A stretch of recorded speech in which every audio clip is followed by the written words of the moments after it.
Hello students, कैसे हैं आप लोग। उम्मीद करता हूँ सब लोग fit and fine, happy and healthy होंगे। ठीक है, चलिए आज की क्लास में हम थोड़ा और डिटेल में डिस्कस करने जा रहे हैं, that is about molecular orbital theory.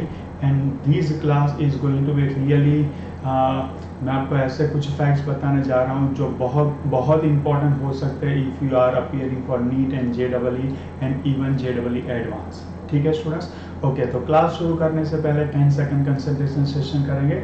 Let's start.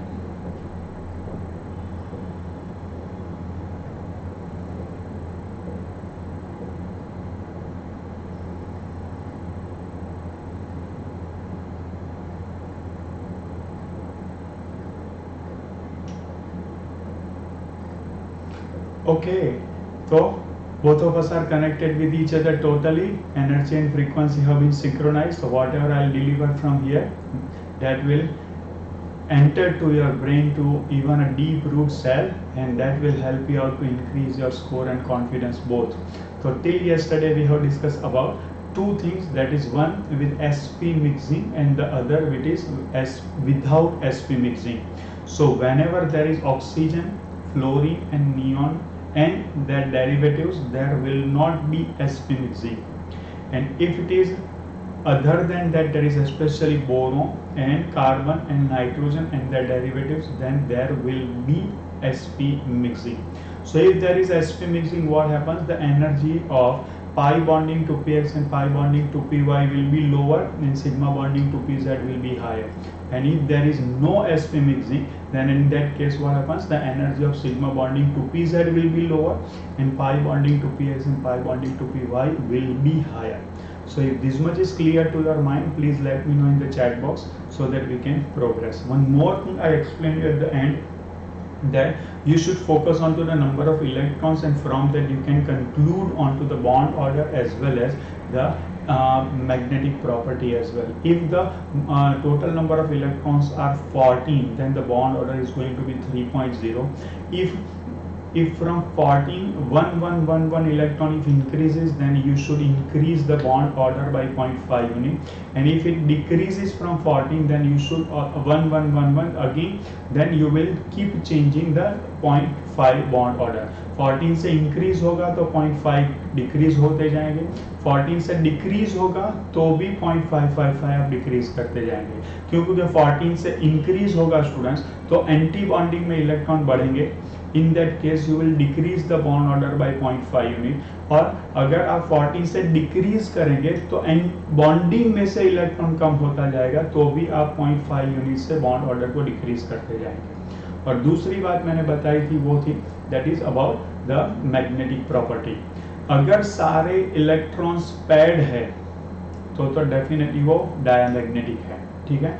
और दूसरी बात, अगर आप देखेंगे कि जितने भी ऑड नंबर ऑफ इलेक्ट्रॉन्स वाले केस होंगे, total number of electrons count कर लो, ऑड नंबर वाले जितने भी इलेक्ट्रॉन्स होंगे उसमें हमेशा नेचर पैरामैग्नेटिक होगा. और दो और केसेस आपको जोड़ लेने हैं, that is total number of electrons with 10 and 16. So paramagnetic के लिए आपको क्या याद रखना है? पैरामैग्नेटिक के लिए आपको याद रखना है कि ऑड नंबर ऑफ इलेक्ट्रॉन्स होने चाहिए, और दूसरा उसमें 10 और 16 इवन वाले केसेस भी आपको ऐड कर लेने हैं. ठीक है स्टूडेंट्स, तो यहाँ तक हमने डिस्कस कर लिया. कल हमने जो डिस्कस किया, आप थोड़ा बैक जाके अपनी बुक में देखेंगे तो वो आपको समझ में आएगा कि कुछ स्पीसीज ऐसी है जिसमें हमने फ्रैक्शनल बॉन्ड ऑर्डर भी डिस्कस किए हैं, जैसे कि H2 प्लस है, H2 माइनस है, Li2 प्लस है, Li2 माइनस है. और ऑक्सीजन वाले केसेस और नाइट्रोजन वाले केसेस में भी हमने देखा कि O2 अगर माइनस है, O2 अगर प्लस है, उसी तरह N2 माइनस है, N2 प्लस है, उनमें फ्रैक्शनल बॉन्ड ऑर्डर भी होते हैं. O2 है तो 2 है, लेकिन O2 माइनस है तो वो 1.5 हो जाएगा, O2 प्लस है तो वो 2.5 हो जाएगा, N2 है तो उसका बॉन्ड ऑर्डर 3 है, तो N2 में से N2 माइनस हो जाएगा तो उसका बॉन्ड ऑर्डर 2.5 होगा, N2 में से N2 प्लस हो जाएगा तो उसका भी बॉन्ड ऑर्डर 2.5 हो जाएगा. तो ये सारे फ्रैक्शनल बॉन्ड ऑर्डर है, और ये फ्रैक्शनल बॉन्ड ऑर्डर को VBT सपोर्ट नहीं करता है. चेक करो आप, और इलेक्ट्रॉन्स वाले केसेस को VBT सपोर्ट ही नहीं करता है. अब ध्यान से याद करें कि वैलेंस बॉन्ड थियरी क्या है। वैलेंस बॉन्ड थियरी यही है कि इसके पास एक इलेक्ट्रॉन है, इसके पास एक इलेक्ट्रॉन है, इसके पास अनपेड इलेक्ट्रॉन है, इसके पास अनपेड इलेक्ट्रॉन है, ये दोनों अनपेड इलेक्ट्रॉन है, अकेले हैं, इन दोनों को क्या कर लो, इन दोनों को एक दूसरे के साथ जोड़ लो। वैलेंस बॉन्ड थियरी क्या है? वैलेंस बॉन्ड थियरी क्या है? शादी.com या तो जीवनसाथी.com है। ये अकेला दिख रहा है, ये अकेला दिख रहा है, इन दोनों को जोड़ लो, सीधा क्या बन जाएगा, गठबंधन बन जाएगा और दोनों पैड हो जाएंगे। तो valence bond theory odd electron को सपोर्ट ही नहीं करती है, ठीक है। तो फ्रैक्शनल बॉन्ड को भी वो सपोर्ट नहीं करती है। जब भी आपने वैलेंस बॉन्ड थियरी देखी, हमेशा से आपने क्या देखा कि हमेशा उसमें जो बॉन्ड्स बनते हैं वो बॉन्ड्स हमेशा क्या बनते हैं, फ्रैक्शनल बनते हैं। जबकि मॉलिक्यूलर ऑर्बिटल थियरी ऐसी है जो molecular orbital theory fractional bond 0.5 bond, 1.5 bond, 2.5 bond उसको सपोर्ट करती है। 1.5 bond, 2.5 bond and even 0.5 bond को भी सपोर्ट करती है। तो ये भी अगर आप चाहे तो वैलेंस बॉन्ड थियरी की लिमिटेशन में लिख सकते हैं। आज मैं आपको कुछ और चीजें ऐसी बताऊंगा जो वैलेंस बॉन्ड थियरी की लिमिटेशन में आपको खुद समझ में आएगी। जो मैं पहले लिखवाता तो शायद आपको समझ में ना आता। तो वैलेंस बॉन्ड थियरी में एक और लिमिटेशन आप जोड़ लें, मैं आपको डिक्टेट करा रहा हूँ। Valence bond theory does not support और can not explain fractional bonding between two atoms.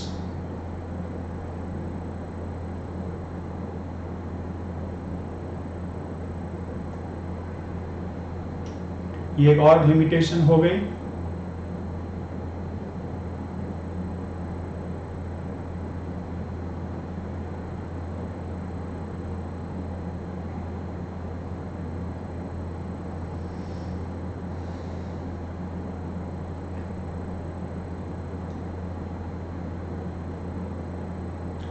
Next point लिखे, according to valence bond theory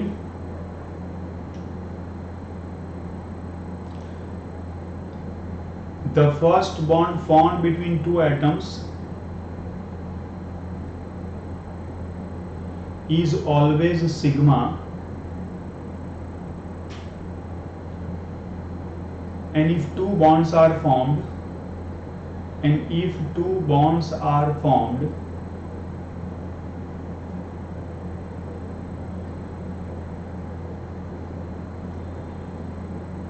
one is sigma and remaining two bonds के बदले आप मल्टीपल भी लिख सकते हैं। one bond is sigma and the other bond is pi.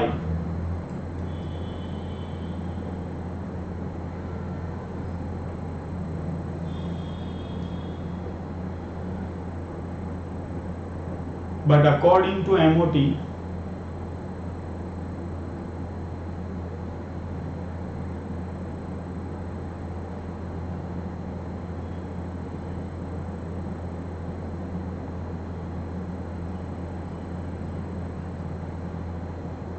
in B2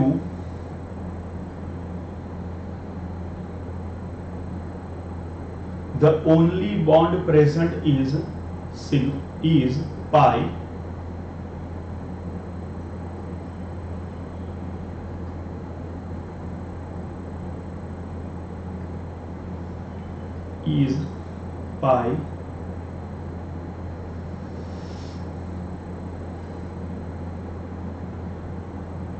while in C2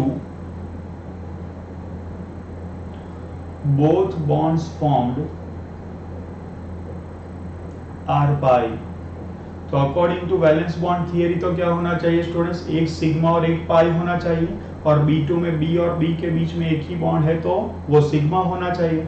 जबकि B2 में आप देख सकते हैं कि बॉन्डिंग इलेक्ट्रॉन्स कहाँ पड़े हैं, बॉन्डिंग इलेक्ट्रॉन्स कहाँ पड़े हैं, वो पड़े हैं pi bonding to px, pi bonding to py में। C2 की बात करें तो pi bonding to px2 equivalent pi bonding to py2 है। आप उसकी कॉन्फ़िगरेशन देख सकते हैं। तो उसके दोनों बॉन्ड के इलेक्ट्रॉन्स कहाँ पड़े, पाई बॉन्ड में पड़े, तो दोनों पाई बॉन्ड्स हो जाएंगे, ठीक है। एक और लिमिटेशन मैं आपको दिखाता हूँ, एक और लिमिटेशन जो बहुत ही जोरदार है, बहुत ही जोरदार है और आप मुझे चैट बॉक्स में मेंशन करके जरूर बताना कि ये लिमिटेशन आपको ठीक से समझ में आई और that is going to be very very important. आपको बहुत मजा आना चाहिए, आप खुश हो जाने चाहिए कि आज बहुत जोरदार चीज यस सर ने पढ़ाई। देखो, अकॉर्डिंग टू VBT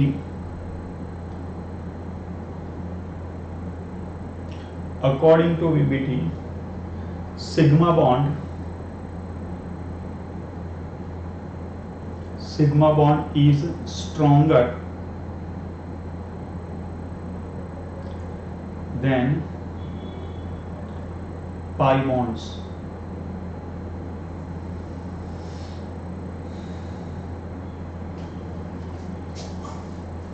अगर मैं नाइट्रोजन की बात करूं तो आपको पता है कि नाइट्रोजन में मल्टीपल बॉन्ड्स होते हैं, that is n triple bond n। तो नाइट्रोजन में एक क्या होगा, सिग्मा बॉन्ड होगा, और ये जो दो है वो क्या होंगे, दो पाई बॉन्ड्स होंगे। अब इसमें कोई अपोज नहीं है, अकॉर्डिंग टू VBT भी इसमें एक सिग्मा बॉन्ड होता है और दो पाई बॉन्ड होते हैं, और according to molecular orbital theory उसमें एक सिग्मा बॉन्ड होता है और दो पाई बॉन्ड होता है। अगर आप चाहे तो मैं इसकी आपके बुक में ऑलरेडी अवेलेबल है, आप ना लिखे स्टूडेंट्स, आपके बुक में वो N2 वाला पेज खोल दे आप तो आपको समझ में आ जाएगा। N2 में sp मिक्सिंग होती है स्टूडेंट्स, तो पाई का लेवल नीचे आएगा, आपको पता है।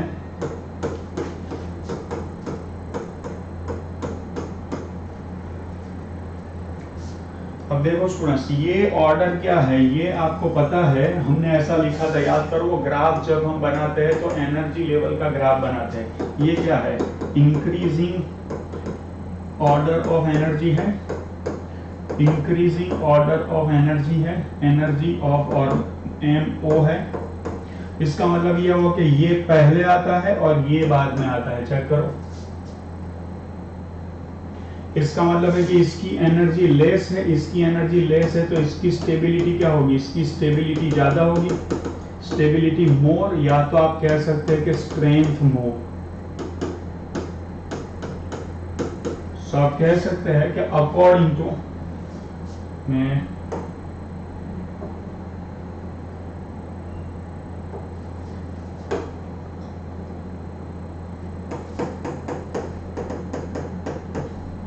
according to MOT, pi bonds in N2 are stronger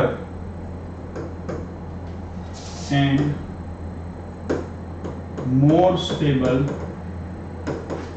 than sigma bond। बोलो, बिल्कुल नई चीज आपको सीखने को मिली है, वेरी इंटरेस्टिंग। आपको हमेशा से ही ये पता था और यही पढ़ाया जाता है, और हम ये जानते भी है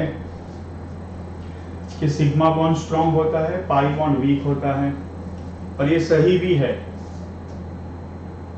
लेकिन MOT के हिसाब से नाइट्रोजन में पाई बॉन्ड्स स्ट्रॉन्ग होते हैं, सिग्मा बॉन्ड वीक होता है। बोलो, समझ में आया? एक बहुत ही इंटरेस्टिंग चीज है। देखो, मॉलिक्यूलर ऑर्बिटल थियरी सब पढ़ाते हैं, लेकिन उसके ऊपर से ये जो कंक्लूजन निकलता है, ये सारा पढ़ाना बहुत इंपॉर्टेंट और इंटरेस्टिंग होता है, जरूरी होता है। अगर आपने ये कंक्लूजन्स आउटकम अगर आपने मिस कर दिया तो आपको थोड़ा इन फ्यूचर नुकसान हो सकता है, ठीक है? चलो, I hope you like this fact.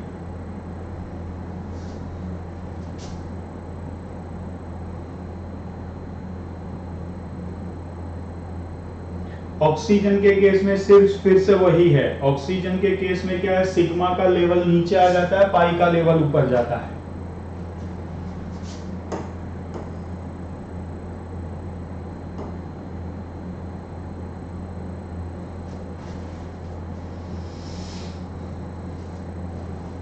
इसके बाद एक और चीज मैं आपको पढ़ा रहा हूं, ध्यान से देखना स्टूडेंट्स, आपको बहुत इंटरेस्टिंग लगने वाली है वो बात, और वो होती है आयोनाइजेशन एनर्जी।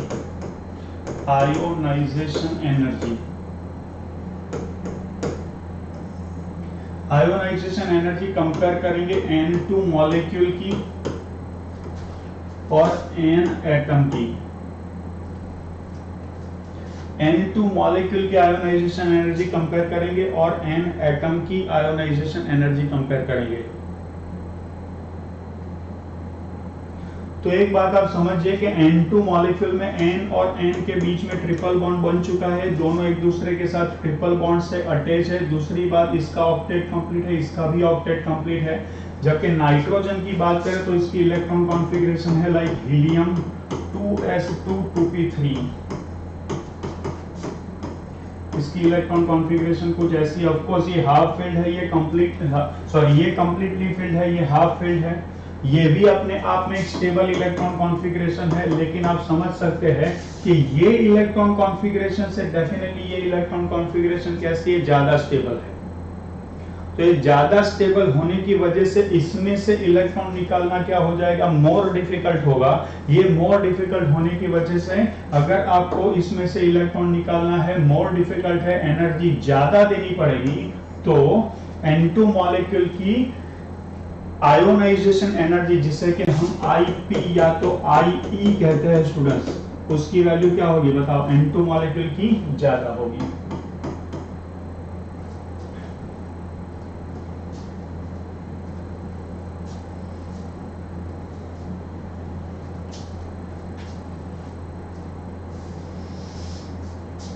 अब मैं फैक्ट लगाने जा रहा हूं O2 मॉलिक्यूल पर एंड O एटम पर। O एटम की इलेक्ट्रॉन कॉन्फ़िगरेशन है हीलियम 2s2 2p4।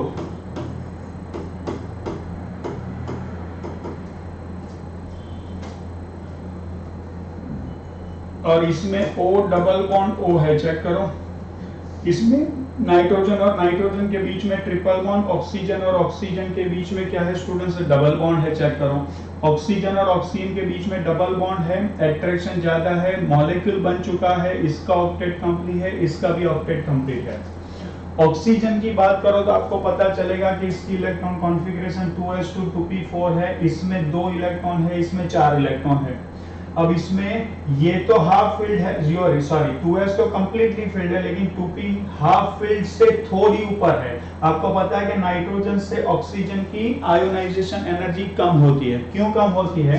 क्योंकि ये चाहता है कि ये एक इलेक्ट्रॉन रिलीज कर ले, रिलीज करने के बाद वो क्या हो जाएगा, हाफ फील्ड इलेक्ट्रॉन कॉन्फ़िगरेशन में आ जाएगा। तो ऑक्सीजन को आप थोड़ी ही एनर्जी देंगे, ऑक्सीजन को आप थोड़ी ही एनर्जी देंगे तो क्या होगा, इलेक्ट्रॉन इजीली निकल जाएगा। इलेक्ट्रॉन इजीली निकल जाएगा तो इसकी आयोनाइजेशन एनर्जी कम है। एंड आई टेल यू, आपको पता भी है कि the ionization energy of oxygen is even smaller, even less as compare to nitrogen atom. जबकि ऑक्सीजन मॉलिक्यूल के बीच में क्या है, ऑक्सीजन और ऑक्सीजन के बीच में डबल बॉन्ड है। दोनों एक दूसरे के साथ दो बॉन्ड बनाकर मॉलिक्यूल फॉर्म में स्टेबिलिटी के साथ एग्जिस्ट करते हैं। इसका ऑक्टेट कंप्लीट है, इसका ऑक्टेट कंप्लीट है, same thing that is over here also. तो ऑक्सीजन में से, ऑक्सीजन मॉलिक्यूल में से इलेक्ट्रॉन निकालने के लिए आपको क्या करना पड़ेगा, ज्यादा एनर्जी देनी पड़ेगी। So ionization energy of oxygen molecule is larger than that of oxygen atom. लेकिन ध्यान से देखना स्टूडेंट्स, एक्चुअल में ये करेक्ट नहीं है। Actual fact is a bit different. Actual fact ये है कि ऑक्सीजन मॉलिक्यूल की आयोनाइजेशन एनर्जी ऑक्सीजन एटम से भी कम है। Now let me know in the chat box, क्या ये डिस्कशन आपको इंटरेस्टिंग लग रहा है?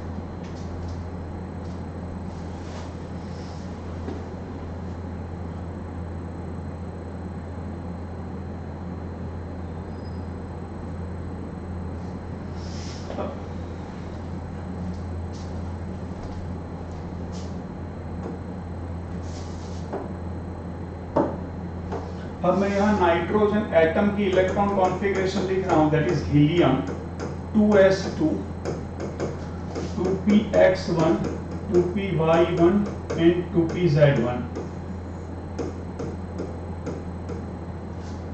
अब मैं N2 मॉलिक्यूल के लिए, N2 मॉलिक्यूल के लिए इलेक्ट्रॉन कॉन्फ़िगरेशन लिख रहा हूं, मॉलिक्यूलर ऑर्बिटल डायग्राम बना रहा हूं। एंड आई टेल यू कि अभी कुछ ना लिखे आप स्टूडेंट्स, कुछ भी नहीं लिखेंगे।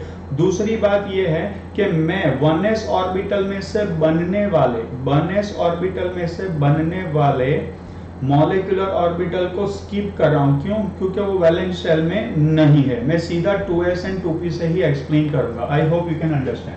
तो यहां पर मैं लिखूंगा, सबसे पहले तो मुझे एनर्जी का एरो बताना है। इसके दो पार्ट ऐसे मैं दिखा देता हूं। तो यहां पर आएगा एटॉमिक ऑर्बिटल ऑफ n, यहां आएगा एटॉमिक ऑर्बिटल ऑफ n, यहां मैं बना लेता हूं 2s यहाँ मैं बना लेता हूँ 2s, यहाँ बनेगी सिग्मा बॉन्डिंग 2s, यहाँ बनेगी सिग्मा स्टार 2s, ठीक है। और यहाँ पर कुछ मैं बना लूँ 1 2 3, that is 2px 2py 2pz, that is 2px 2py and 2pz, ठीक है। अब यहाँ पर क्या बनेगी, नीचे बनेगी pi, pi bonding 2px, pi bonding 2py and यहाँ समवेयर सिग्मा बॉन्डिंग 2pz, यहाँ बनेगी पाई स्टार 2px, पाई स्टार 2py और यहाँ बनेगी समवेयर सिग्मा स्टार 2pz। अब इलेक्ट्रॉन्स भरते जाए स्टूडेंट्स, तो यहाँ पर 1s2 हो चुकी है, 2s2 2px1 2py1 2pz1, नीचे 1s2 आ चुकी है, 2s2 2px1 2py1 2pz1। Total कितने इलेक्ट्रॉन्स भरने हैं 14, उसमें से 4 नीचे आ चुके हैं, 1s2 के 4 ऑलरेडी नीचे आ चुके हैं। टोटल मुझे कितने भरने हैं 5 और 5 10, ठीक है। तो 4 नीचे आ चुके हैं, 5 6 7 8, मैंने कुछ गड़बड़ कर दी, 2 और 2 4,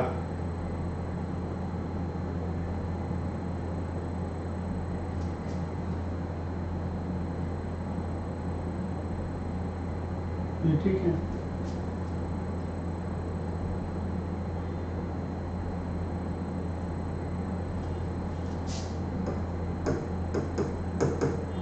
अच्छा, यही है इसकी इलेक्ट्रॉन कॉन्फ़िगरेशन। अब ध्यान से देखो, नाइट्रोजन एटम में से अगर इलेक्ट्रॉन निकालना है, नाइट्रोजन एटम में से स्टूडेंट्स, तो नाइट्रोजन एटम में से अगर इलेक्ट्रॉन निकालना है तो यहां से निकालना पड़ेगा, यहां से निकालना पड़ेगा, चेक करो।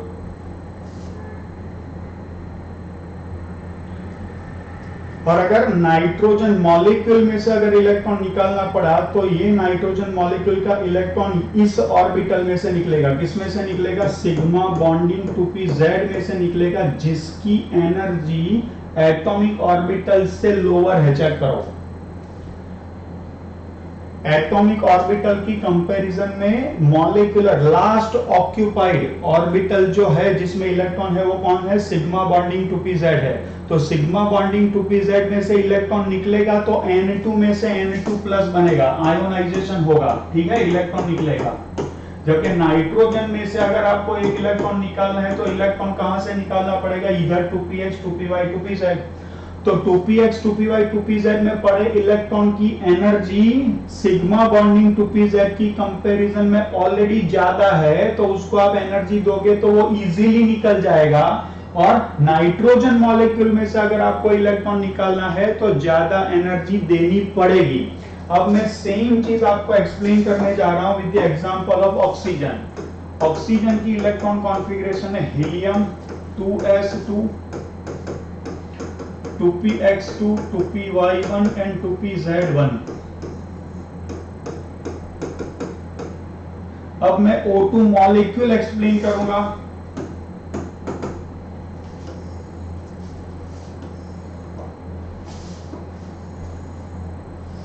यहां AO of O and AO of O और यहां NO ऑफ O2।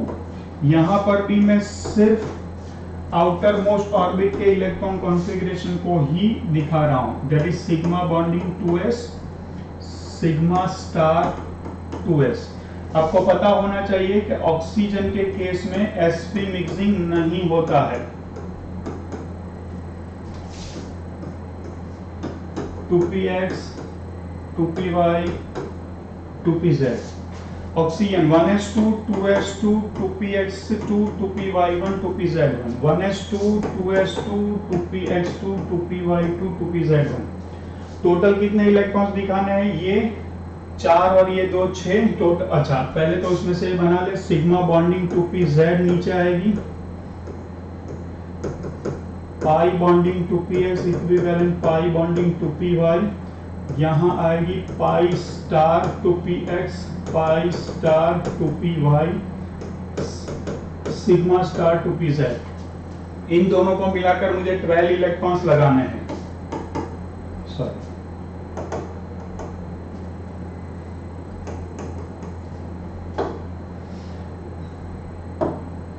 चलो कैसे 1 2 3 4 5 6 7 8 9 10 11 12। आई थिंक जो स्टूडेंट्स बहुत केयरफुली अटेंटिव होकर के पढ़ रहे हैं उन सबको समझ में आ गया होगा कि अब आगे क्या होने वाला है। बोलो आगे क्या होने वाला है। यहाँ पर अगर आप ऑक्सीजन एटम में से इलेक्ट्रॉन निकालोगे तो ये इलेक्ट्रॉन निकलेगा। अगर आप ऑक्सीजन मॉलिक्यूल में से इलेक्ट्रॉन निकालोगे तो या तो ये इलेक्ट्रॉन निकलेगा या ये इलेक्ट्रॉन निकलेगा। अब देख लो ऑक्सीजन एटम में जो इलेक्ट्रॉन है उसकी एनर्जी का लेवल लो है, ऑक्सीजन मॉलिक्यूल में से जो इलेक्ट्रॉन निकल रहा है उसकी एनर्जी का लेवल ऑलरेडी हाई है, तो आप उसको थोड़ी ही एनर्जी दोगे तो ये इलेक्ट्रॉन पहले निकलेगा, ये इलेक्ट्रॉन पहले निकलेगा। डेफिनेटली ये इलेक्ट्रॉन पहले निकलेगा। जबकि नाइट्रोजन के केस में क्या था स्टूडेंट्स, आपको जो इलेक्ट्रॉन निकालना है नाइट्रोजन मॉलिक्यूल में वो ये है, नाइट्रोजन एटम में ये है। तो नाइट्रोजन एटम में बोलो नाइट्रोजन एटम में क्या होगा, नाइट्रोजन एटम में इसकी एनर्जी ज्यादा है, इसकी एनर्जी ज्यादा है तो उसमें से इलेक्ट्रॉन पहले निकलेगा। तो डेफिनेटली नाइट्रोजन एटम की आयोनाइजेशन एनर्जी क्या होगी, इजीली इलेक्ट्रॉन निकल जाएगा नाइट्रोजन मॉलिक्यूल की कंपैरिजन में। जबकि ऑक्सीजन मॉलिक्यूल में जो इलेक्ट्रॉन निकल रहा है उसकी एनर्जी ज्यादा है। सी स्टूडेंट्स सबको पहले तो यह पता होना चाहिए कि जो इलेक्ट्रॉन की एनर्जी ऑलरेडी ज्यादा है वो इलेक्ट्रॉन पहले निकल जाता है। क्यों? क्योंकि न्यूक्लियस से जैसे जैसे आप दूर जाते हो इलेक्ट्रॉन की एनर्जी बढ़ती है। एक्चुअल में एटम और मॉलिक्यूल के अंदर इलेक्ट्रॉन की एनर्जी नेगेटिव में होती है। जब वो इलेक्ट्रॉन की एनर्जी जीरो हो जाती है तो वो इनफाइनाइट नंबर की ऑर्बिटल में चला जाता है। ठीक है, तो जिसकी एनर्जी जैसे जैसे इलेक्ट्रॉन न्यूक्लियस से दूर जाएगा उसकी एनर्जी बढ़ेगी। तो जिसकी एनर्जी ज्यादा है वो अपनी एनर्जी जीरो पहले कर लेगा। ठीक है, तो अब इन दोनों को कंपेयर करो। ऑक्सीजन पहले नाइट्रोजन फिर से एक्सप्लेन कर लेता हूं। इन दोनों में किसकी एनर्जी ज्यादा है, इन दोनों में एटम की एनर्जी ज्यादा है मॉलिक्यूल की कंपैरिजन में। तो जिसकी एनर्जी ज्यादा है वो इलेक्ट्रॉन जल्दी छोड़ देगा, तो नाइट्रोजन एटम की आयोनाइजेशन एनर्जी कम होगी। जबकि इसमें आ जाओ स्टूडेंट्स, इसमें क्या है, इसमें मॉलिक्यूल की एनर्जी ज्यादा है तो वो इलेक्ट्रॉन जल्दी रिलीज हो जाएगा। तो ऑक्सीजन मॉलिक्यूल की आयोनाइजेशन एनर्जी क्या होगी, ऑक्सीजन मॉलिक्यूल की आयोनाइजेशन एनर्जी कम होगी। तो लेट्स गो बैक, यहां देख लो स्टूडेंट्स, नाइट्रोजन मॉलिक्यूल की आयोनाइजेशन एनर्जी ज्यादा और इसमें क्या होगी, ऑक्सीजन एटम की आयोनाइजेशन एनर्जी ज्यादा। क्या ये पूरा पिक्चर आप लोगों को क्लियर हुआ? फिर से एक बार, किसकी एनर्जी ज्यादा है, नाइट्रोजन एटम की एनर्जी ज्यादा है तो उसमें से इलेक्ट्रॉन इजीली निकलेगा। तो नाइट्रोजन एटम की ionization energy less, nitrogen molecule की आयोनाइजेशन एनर्जी मोर। जबकि ऑक्सीजन के केस में ऑक्सीजन मॉलिक्यूल में एनर्जी ज्यादा, तो ये इलेक्ट्रॉन इजीली निकल जाएगा। तो ऑक्सीजन मॉलिक्यूल की ionization energy less, oxygen atom की आयोनाइजेशन एनर्जी मोर। ये पूरा पिक्चर क्लियर हुआ? चैट बॉक्स में मेंशन करो students, let me know, then only I will allow you to start writing.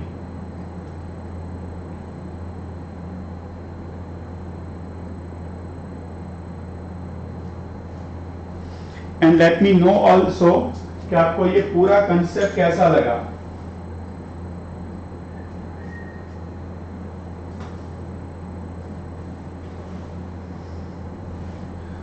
क्योंकि जनरली ये कंसेप्ट हमेशा ही मॉलिक्यूल की स्टेबिलिटी के बेसिस पर ही पढ़ा दिया जाता है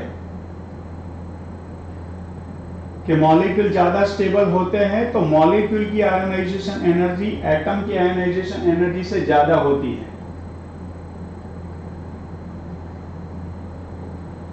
अब लिख लो स्टूडेंट्स, इसे नोट कर लो फटाफट। ऑक्सीजन नाइट्रोजन वाला कर लो, उसके बाद आपको ऑक्सीजन वाला भी करना है।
If you want me to switch on to the next slide, let me know.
चलो 30 सेकंड्स में और रुकूंगा, फिर I will change the screen.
Let me know if you can proceed.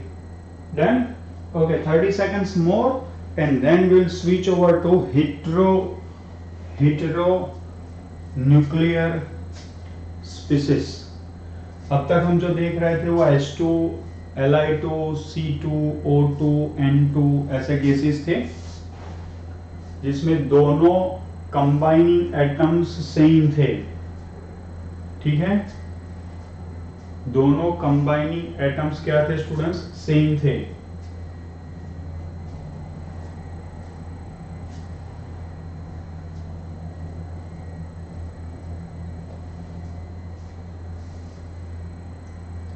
अगर दोनों कंबाइनिंग एटम्स सेम है तो उसे होमोन्यूक्लियर स्पीसीज कहा जाएगा। और अगर मैं दोनों एटम्स अलग अलग कर लूं, दोनों एटम्स अगर मैं अलग अलग कर लूं तो उसे हेटेरोन्यूक्लियर स्पीसीज कहा जाएगा। हेटेरोन्यूक्लियर स्पीसीज। चलो, इसमें से एक लेने जा रहा हूं, वो है जो मैं लेने जा रहा हूं वो है साइनाइड।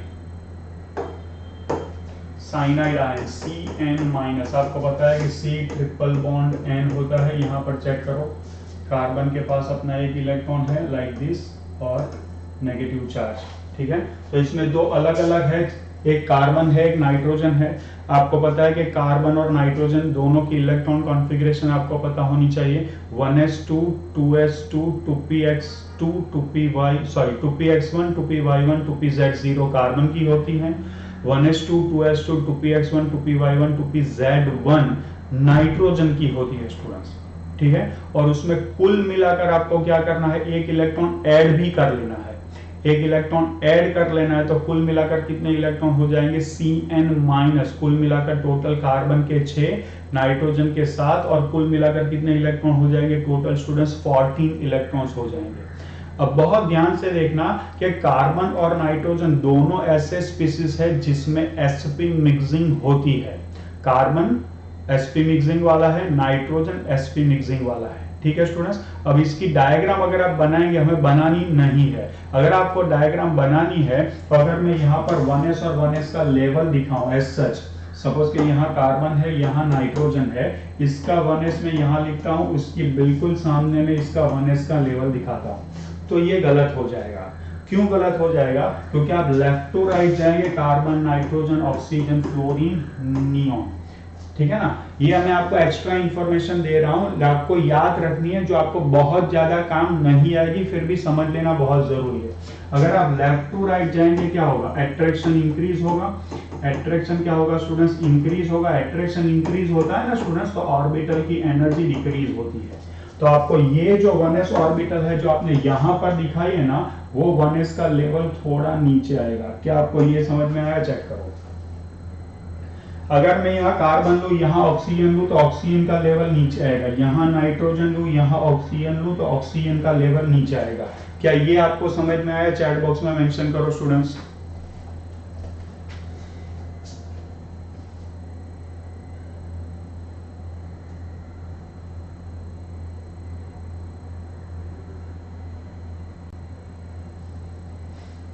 ओके, तो इससे ये आप लोगों को समझ में आ जाना चाहिए, जो बहुत इंपॉर्टेंट है। ये आपको डायग्राम कहीं पर भी बनानी नहीं है, लेकिन अगर आपको डायग्राम बनाकर कभी क्वेश्चन पूछ ले तो आपको याद ये रखना है कि जिसका एटॉमिक नंबर ज्यादा है, जो पीरियड में राइट हैंड साइड है, उसमें अट्रैक्शन ज्यादा है। अट्रैक्शन ज्यादा है तो एनर्जी क्या होगी? उसकी एनर्जी, ऑर्बिटल की एनर्जी लो होगी। सेम अगर मैंने यहाँ 2s रख दी, यहाँ 2s रख दी, तो इसकी 2s नीचे आएगी। ऑफकोर्स इसमें के जो सिग्मा बॉन्डिंग 1s बनेगा उसकी एनर्जी तो इससे भी कम आएगी, और सिग्मा स्टार 1s बनेगा उसकी एनर्जी इससे ऊपर आएगी। आप समझ सकते हैं लाइक दिस। ये जो बॉन्डिंग 1s बन रही है उसकी एनर्जी ये दोनों से कम होनी चाहिए, और ये स्टार बन रही है उसकी एनर्जी ये दोनों से ऊपर होनी चाहिए। तो ये सारी चीजें बहुत इंपॉर्टेंट है, आपको ध्यान रखनी। तो इसको मैं हटा दे रहा हूं। अब इसके बीच में sp मिक्सिंग करनी है स्टूडेंट्स। क्या करना है? sp मिक्सिंग करेंगे। sp मिक्सिंग करेंगे तो क्या होगा स्टूडेंट्स? sp मिक्सिंग करेंगे तो हमें पाई बॉन्डिंग वाला जो है वो नीचे रखना है, सिग्मा बॉन्डिंग वाला ऊपर रखना है, और कुल मिलाकर कितने इलेक्ट्रॉन? 6 + 7 + 1 टोटल 14 इलेक्ट्रॉन्स अरेंज करने हैं। तो let's start. Sigma bonding 1s2, sigma star 1s2, sigma bonding 2s2, sigma star 2s2, pi bonding 2px2, pi bonding 2py2 and sigma bonding 2pz2। क्या ये सही हो गया? चेक कर लो। अब मैं इसका बॉन्ड ऑर्डर निकालूं तो क्या होगा? Bond order half NB minus NA that is half, ये हो गया 10 minus 4 half 6 and that is 3। और हमें पता है कि there is a triple bond. बताओ है कि नहीं ट्रिपल बॉन्ड? चेक करो ट्रिपल बॉन्ड। और ये हो कैसा गया है पता है? नाइट्रोजन जैसा ही हो गया है। और इसमें भी पाई बॉन्ड की स्ट्रेंथ सिग्मा बॉन्ड की स्ट्रेंथ से ज्यादा होगी। चल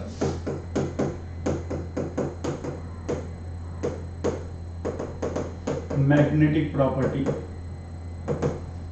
मैग्नेटिक प्रॉपर्टी क्या होगी स्टूडेंट्स? बताओ। All the electrons are paired so it is diamagnetic in nature.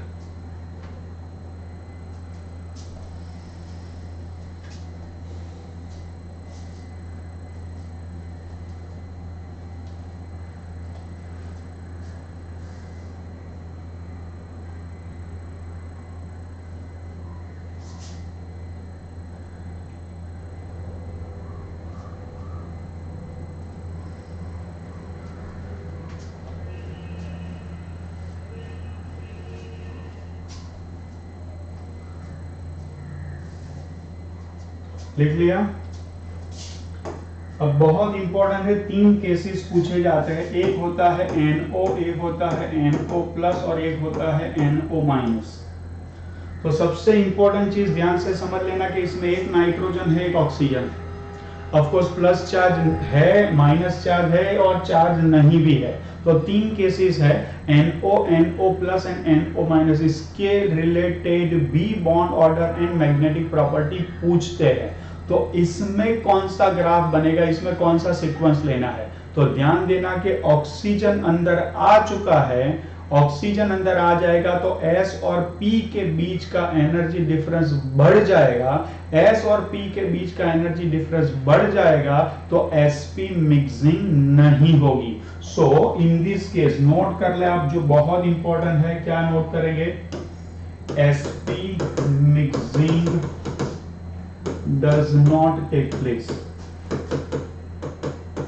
does not take place का मतलब क्या होगा कि पहले सिग्मा बॉन्डिंग टू pz आएगी, बाद में pi bonding to px, pi bonding to py आएगी। नोट कर लो इसे।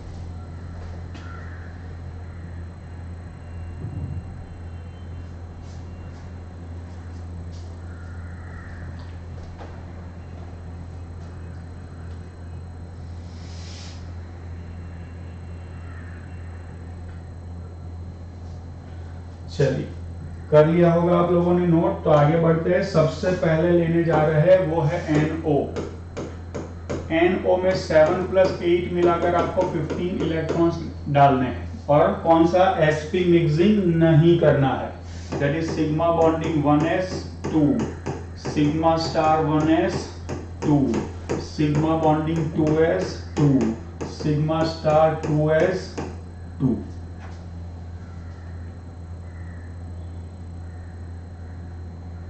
ठीक है स्टूडेंट्स?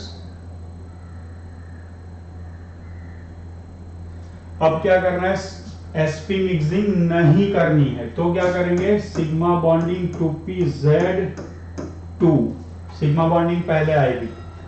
उसके बाद पाई बॉन्डिंग, पहले मैं लिख लूं पाई bonding 2px equivalent pi bonding 2py। अभी मुझे कितने और इलेक्ट्रॉन डालने हैं? 2 plus 2 plus 2 plus 2 plus 2। Total कितने इलेक्ट्रॉन हो चुके हैं? टोटल मेरे इलेक्ट्रॉन हो चुके हैं 10। ठीक है, तो मैं क्या करूंगा? यहां 2 इलेक्ट्रॉन, यहां 2 इलेक्ट्रॉन, चेक करो हो गए। और उसके बाद क्या आएगा? उसके बाद आएगा पाई स्टार 2px इक्विवेलेंट पाई स्टार 2py। अभी एक और इलेक्ट्रॉन डालना है तो वो कहां आएगा? ये यहां भी आ सकता है, यहां भी आ सकता है। दो में से किसी भी जगह पर आप भर देंगे, इसमें 1 तो इसमें 0 हो जाएगा। ठीक है, चलो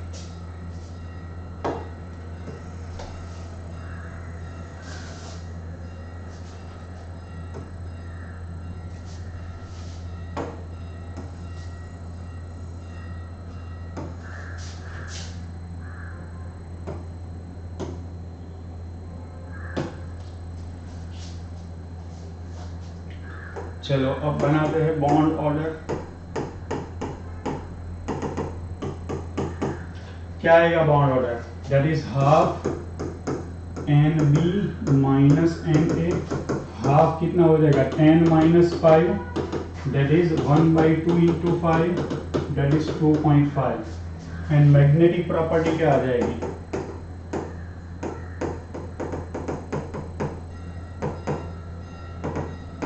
एक अनपेड इलेक्ट्रॉन पड़ा है, देख लो वहां पर, ये हो जाएगा पैरामैग्नेटिक। और एज सच भी आप इसे निकाल सकते हैं। 14 है तो बॉन्ड ऑर्डर क्या हो जाएगा? 3।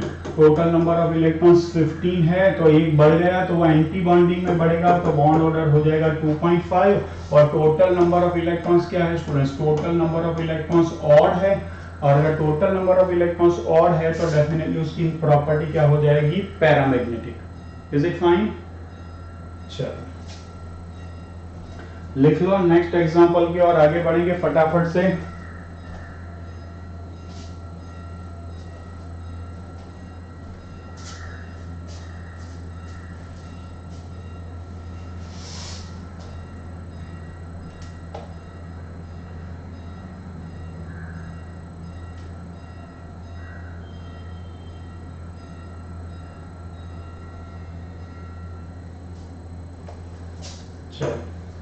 Next is NO plus, that is 7 plus 8 minus 1 equals to 14। 14 है तो बॉन्ड ऑर्डर क्या हो जाएगा? 3 और नेचर हो जाएगा डायमैग्नेटिक। ठीक है, लेकिन ऑक्सीजन है तो इसमें sp मिक्सिंग नहीं होगा स्टूडेंट्स। ठीक है ना, तो without sp mixing sigma bonding 1s2, sigma star 1s2, sigma bonding 2s2, sigma star 2s2, sigma bonding 2pz2, then pi bonding 2px2, pi bonding 2py2। bond order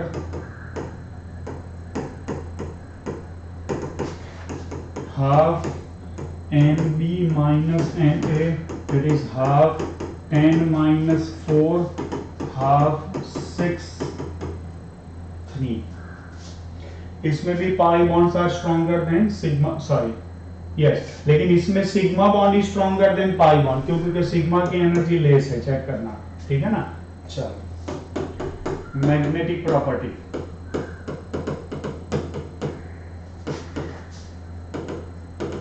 magnetic property क्या होगा बताओ? क्या होगा?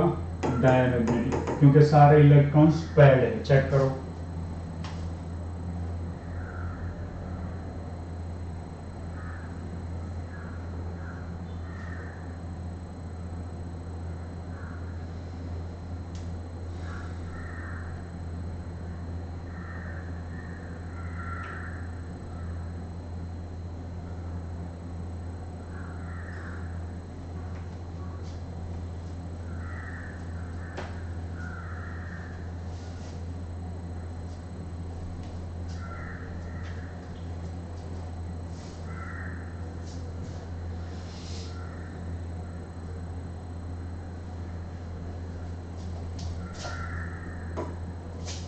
next is NO minus, NO minus, that is 7 plus 8 plus 1 equals to 16।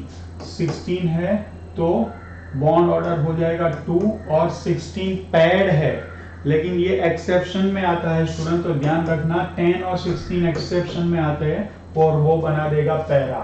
अब इसमें oxygen है तो sp mixing नहीं होगी।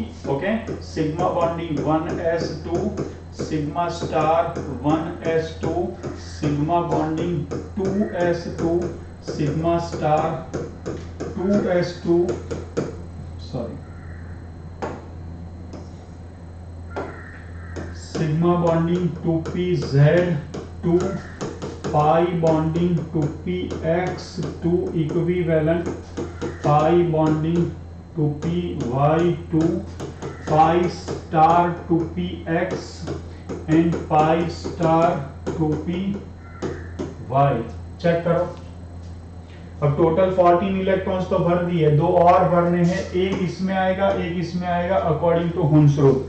ठीक है स्टूडेंट्स, चलो बॉन्ड ऑर्डर,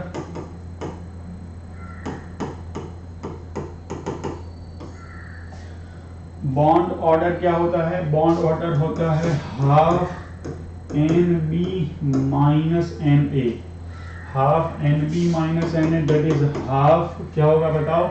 हाफ हो जाएगा 10 minus 6 equals to half, 4 equals to 2, that is a double bond, ठीक है। चलो उसमें सिग्मा की स्टेबिलिटी पाई की स्टेबिलिटी से ज्यादा होगी क्योंकि सिग्मा पहले आता है, ठीक है। और मैग्नेटिक प्रॉपर्टी क्या होगी? मैग्नेटिक प्रॉपर्टी क्या होगी? मैग्नेटिक प्रॉपर्टी क्या होगी स्टूडेंट्स? मैग्नेटिक प्रॉपर्टी होगी पैरामैग्नेटिक। क्यों भाई पैरामैग्नेटिक? क्योंकि आप देख सकते हैं कि यहाँ पर ये दोनों जो है वो अनपेड इलेक्ट्रॉन्स पड़े हुए हैं, चेक करो।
लिख लिया हो तो मेंशन कर लो स्टूडेंट्स। तो मैंने आपके लिए बहुत आसान बना दिया है। साइनाइड में कार्बन एंड नाइट्रोजन ही है तो sp मिक्सिंग होगी, लेकिन NO, NO प्लस और NO माइनस में क्या है स्टूडेंट्स? उसमें ऑक्सीजन है, तो ऑक्सीजन है तो उसमें रिपल्सन ज्यादा होगा, तो S और P के बीच की एनर्जी का डिफरेंस ज्यादा होगा, और उसकी एनर्जी का डिफरेंस ज्यादा होगा तो उसमें से बनने वाली मॉलिक्यूलर ऑर्बिटल के बीच का डिफरेंस भी ज्यादा होगा। अगर वो डिफरेंस ज्यादा होगा तो वो sp मिक्सिंग को अलाउ नहीं करेगा, तो आपको sp मिक्सिंग ना हो ऐसा एनर्जी सीक्वेंस फॉलो करना है। क्या ये समझ में आ गया? ठीक है स्टूडेंट्स, चलिए क्लियर हो चुका हो तो चैट बॉक्स में मेंशन कर दो।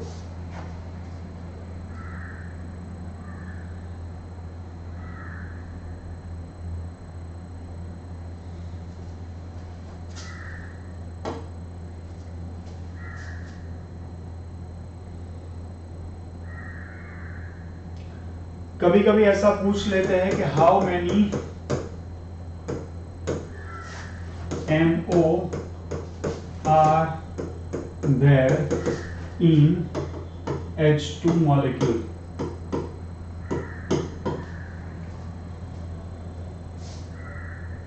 H2 मॉलिक्यूल में कितनी MO होती है?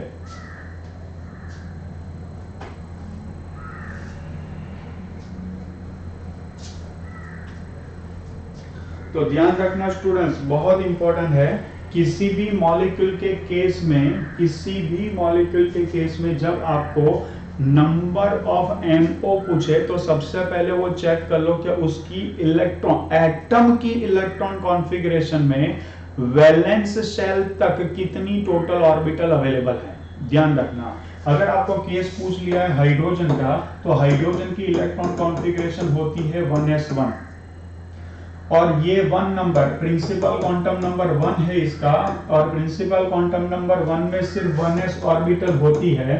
तो एक हाइड्रोजन की 1s और दूसरी हाइड्रोजन की 1s, 1s और 1s मिलकर के 2 एटॉमिक ऑर्बिटल्स मिल रही है, तो उसमें से मॉलिक्यूलर ऑर्बिटल जो बनेगी वो मॉलिक्यूलर ऑर्बिटल कितनी होगी स्टूडेंट्स? 2 होगी। ठीक है, इतना लिख लो, फिर आगे बढ़ते हैं।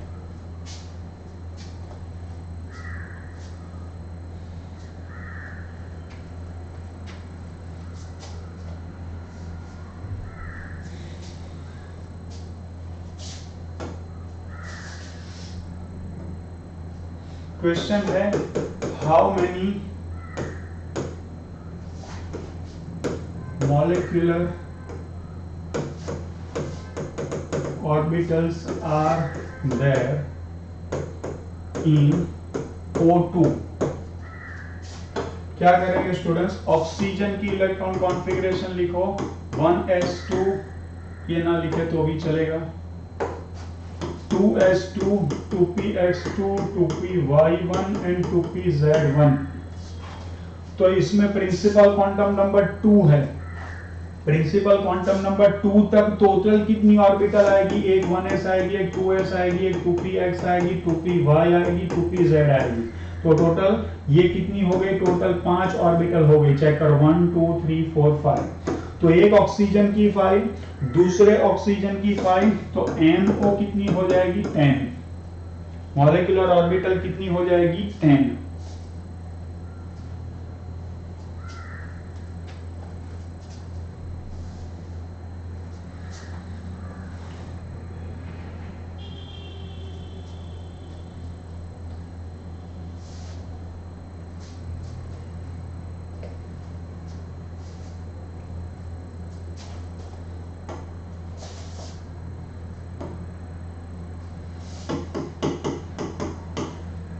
How many molecular orbitals are there in Li2? Li2 में कितनी molecular orbitals है? Li2 में ये देखेंगे स्टूडेंट्स, Li2 में कितनी है? तो लिथियम एटॉमिक नंबर 3 है, that is 1s2 and 2s1 है। तो इसमें 2 ऑर्बिटल है, 1s एंड 2s, तो उसकी मॉलिक्यूलर ऑर्बिटल कितनी हो जाएगी? एक लिथियम की 2, तो 2 लिथियम की कितनी हो जाएगी? 4। ये गलत है स्टूडेंट्स। क्यों गलत है? क्योंकि इसकी वैलेंस ऑर्बिट होती है 2। वैलेंस ऑर्बिट 2 है, तो उसमें 2s के साथ 2p को भी कंसीडर करना ही है, भले ही उसमें इलेक्ट्रॉन नहीं है, भले ही उसमें इलेक्ट्रॉन्स नहीं है। तो ध्यान रखना, किसी भी एटम की इलेक्ट्रॉन कॉन्फ़िगरेशन पहले लिखो, उसकी वैलेंस ऑर्बिट में टोटल कितनी ऑर्बिटल्स होती है उसको पहले कंसीडर करो। तो क्या लिथियम में 1s, उसकी वैलेंस ऑर्बिट होती है 2, तो 2s में कौन कौन होता है? 2px, 2py और 2pz भी होते हैं। तो टोटल कितनी ऑर्बिटल्स हुई? 5। तो उसकी मॉलिक्यूलर ऑर्बिटल्स कितनी होगी स्टूडेंट्स? 10 होगी। ये ध्यान रखना, यहां गलती होती है।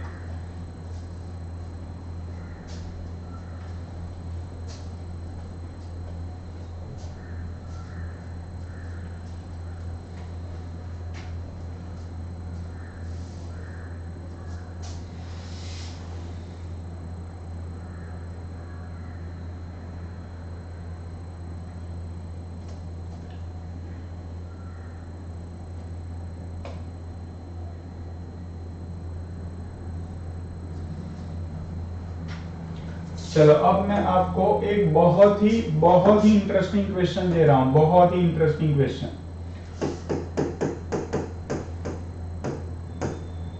How many molecular orbitals are there in S8? S8 की मॉलिक्यूलर ऑर्बिटल्स कितनी होगी?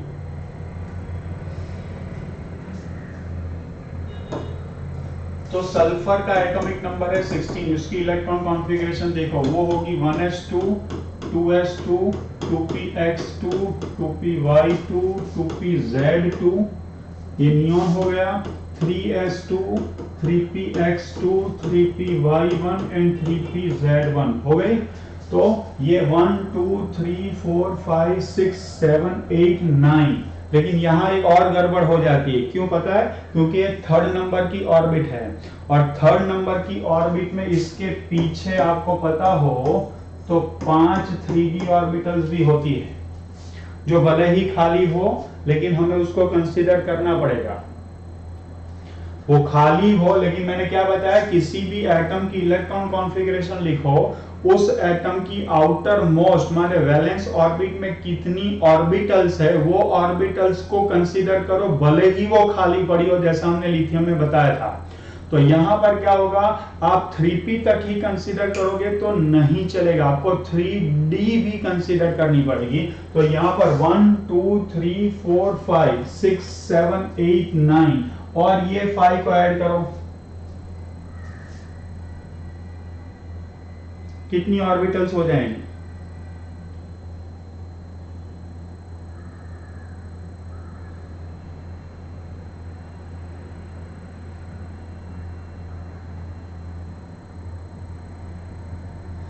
और इसके हिसाब से इलेक्ट्रॉन्स कितने होंगे वो मुझे बताओ, चैट बॉक्स में बताओ।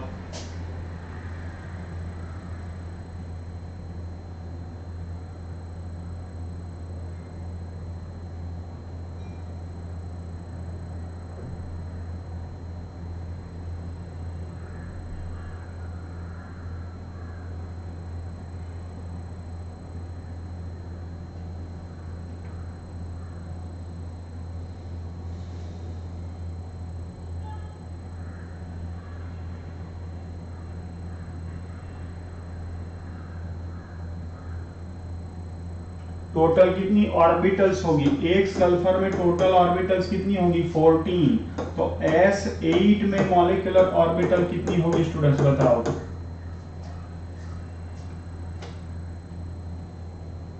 (112). क्या ये आपका सही आंसर है? Late me know in the chat box.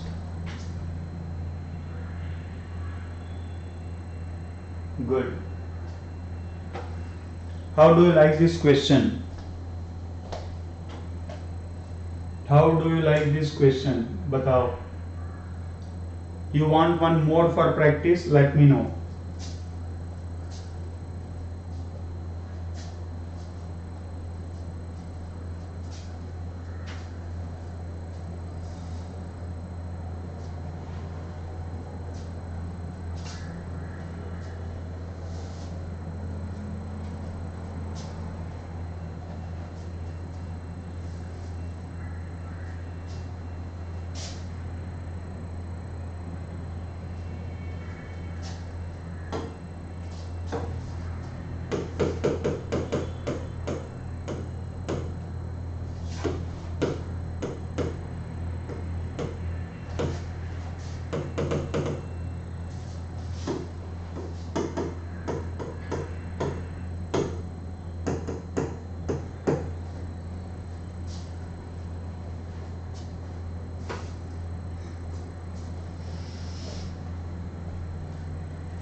ये भी थर्ड नंबर वाला ही है, तो इसकी भी 5 3d ऑर्बिटल्स होंगी ही होगी। तो एक फास्फोरस के लिए कितनी ऑर्बिटल्स हो गई? 14 हो गई। तो P4 की MO कितनी होगी बताओ? 14 इंटू 4 होगी। सो आपने क्या 56 आंसर निकाला है? Late me no.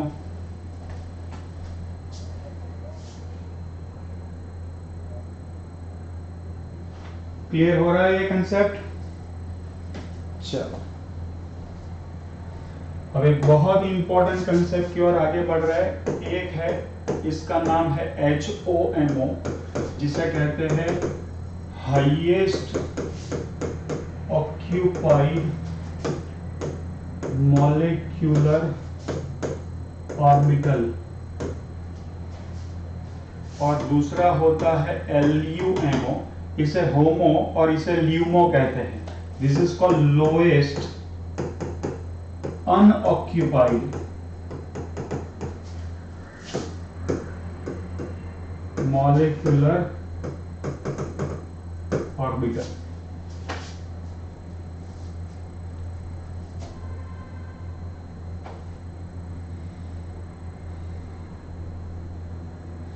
Let's try to understand this with molecule of Li2.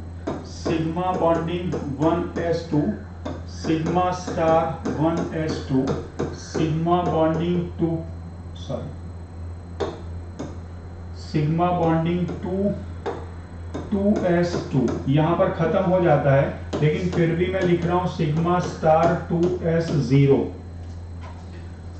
तो this is the last orbital in which electron has entered. This is the last orbital. तो इससे कहते हैं होमो, हाईएस्ट ऑक्यूपाइड मॉलिक्यूलर ऑर्बिटल. और इसके बाद की सारी ऑर्बिटल्स खाली है, इसके बाद की सारी ऑर्बिटल्स अनऑक्यूपाइड है. लेकिन the first one that is unoccupied, उसकी एनर्जी सबसे लो होगी. तो उससे क्या कहेंगे? इससे कहेंगे LUMO. इसे क्या कहेंगे हम? LUMO कहेंगे. ये सारी ऑर्बिटल्स ऑक्यूपाइड है, लेकिन जो लास्ट ऑक्यूपाइड है उसकी एनर्जी हाईएस्ट होगी, तो उसे हम कहेंगे हाईएस्ट ऑक्यूपाइड मॉलिक्यूलर ऑर्बिटल. उसके बाद की सारी खाली है, तो वो सारी अनऑक्यूपाइड है. लेकिन जो फर्स्ट आएगी उसकी एनर्जी क्या होगी? सबसे कम होगी. और अगर वो सबसे कम होगी तो उसे हम क्या कहेंगे? Lowest unoccupied molecular orbital. तो कभी कभी आपको पूछ दिया जाता है स्टूडेंट्स कि कोई स्पीसीज आपको दे दे और आपको पूछ ले कि उसकी होमो कौन है और ल्यूमो कौन है. उसकी होमो कौन है और ल्यूमो कौन है.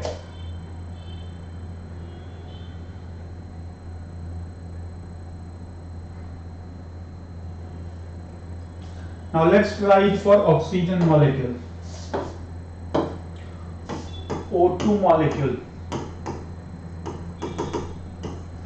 तो लिखते जाओ sigma bonding 1s2, sigma star 1s2, sigma bonding 2s2, sigma star 2s2. उसमें sp मिक्सिंग तो कराना नहीं है, तो सिग्मा बॉन्डिंग पहले आएगी. पाई bonding 2px2 equivalent pi bonding 2py2, pi star 2px1 equivalent pi star 2py1. Sorry, फिर आएगी sigma star 2pz0. Check it. तो इसको ध्यान से देखें. ये क्या है? ये लास्टली फिल्ड है. इसमें फिर आप डिस्टिंक्शन नहीं कर सकते, ठीक है ना. ये दोनों सेम ही कंसीडर होगी. तो ये क्या है? ये है आपकी होमो और ये है आपकी ल्यूमो.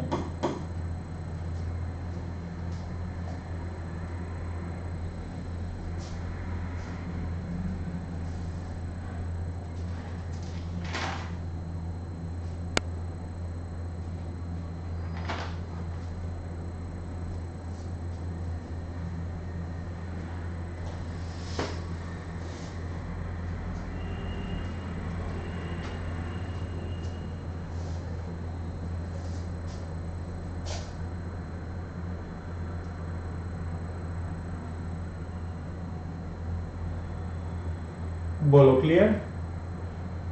अब इसके ऊपर से एक कंसेप्ट मैं आपको देने जा रहा हूं जो बहुत इंपॉर्टेंट है.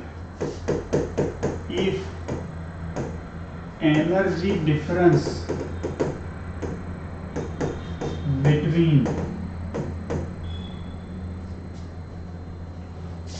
होमो and LUMO is small, electron present in homo can absorb energy from light and gets excited into LUMO.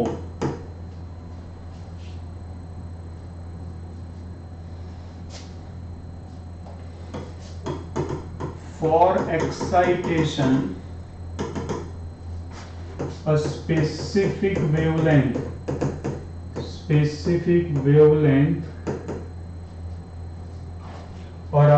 कह सकते हैं frequency of light is absorbed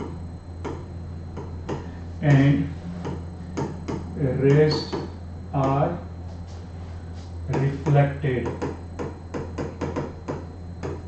So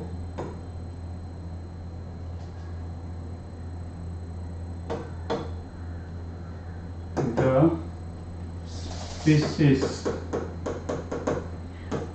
will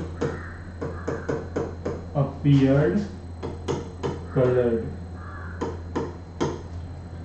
अगर मान लो कि ये मॉलिक्यूल है या कोई स्पीसीज है, उस स्पीसीज में होमो और ल्यूमो का बीच का डिफरेंस जो है, मान लो कि ये है होमो और ये है ल्यूमो, इन दोनों के बीच में मान लो कि यहाँ पर 2 इलेक्ट्रॉन है या 1 इलेक्ट्रॉन है, इनके बीच में एनर्जी डिफरेंस स्मॉल है, तो क्या होगा, ये एक फोटोन का एब्जॉर्प्शन करके यहां से इलेक्ट्रॉन को यहां पर क्या कर लेगा, एक्साइट कर लेगा।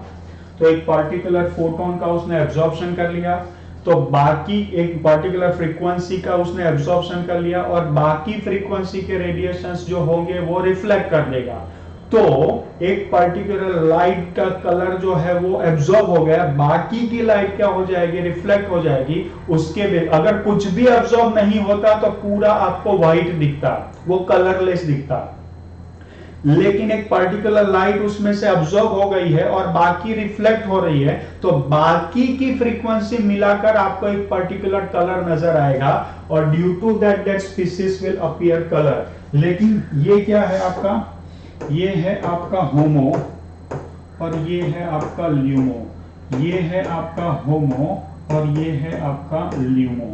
लेकिन मैं आपको यहां बताऊं कि ये है आपका होमो और ये है आपका ल्यूमो, ये हो गया आपका होमो और ये आ गया आपका ल्यूमो।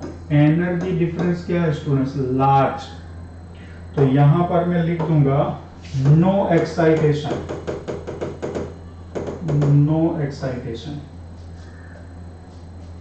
यहाँ एक्साइटेशन नहीं होगा। क्यों? क्योंकि होमो और ल्यूमो के बीच में आप देख सकते हैं कि एनर्जी डिफरेंस बहुत लार्ज है, यहाँ होमो और ल्यूमो के बीच में एनर्जी डिफरेंस बहुत कम है।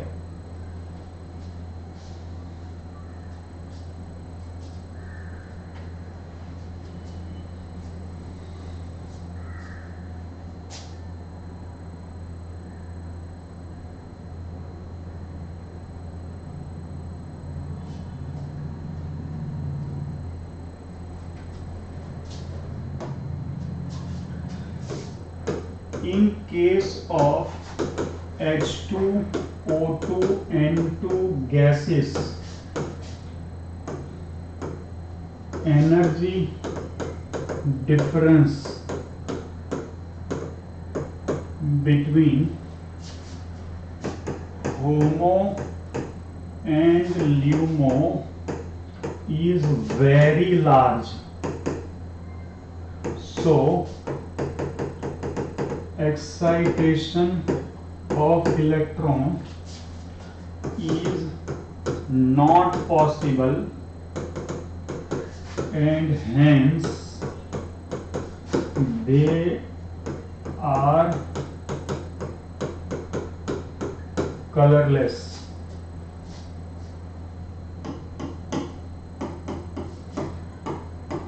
In case of halogen,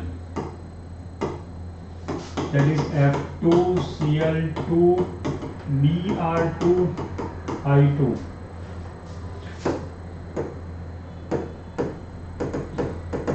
energy difference between HOMO and LUMO is small, so excitation of electron takes place by absorbing energy from visible light and hence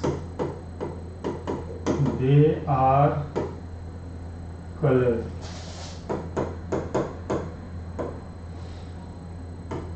F2 Cl2 Br2 I2। चलो इसके colour याद हो तो लिख लो आप।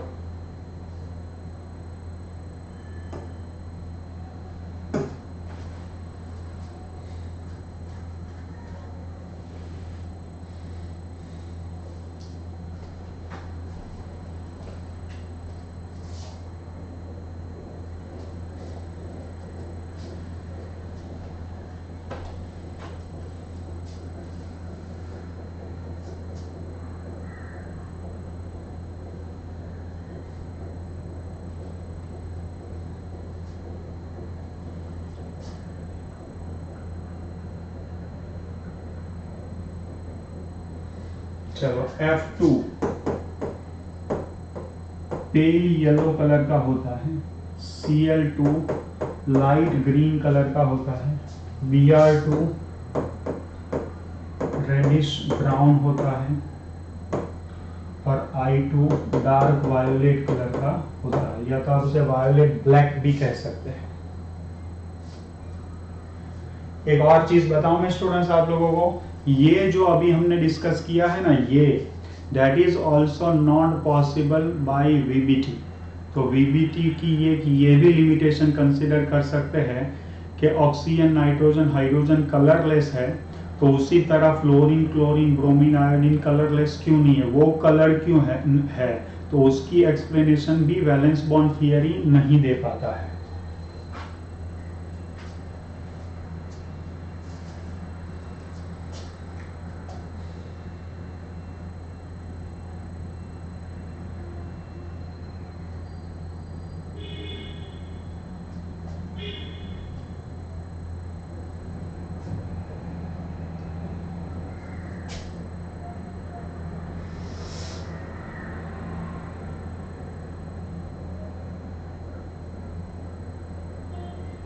Then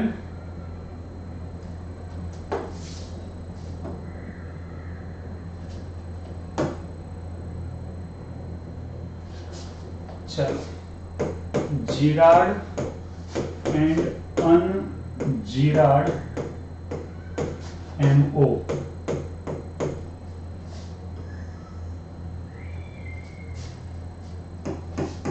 क्या है ये? Travelling from the traveling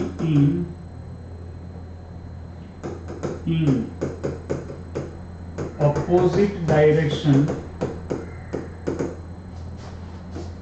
from the center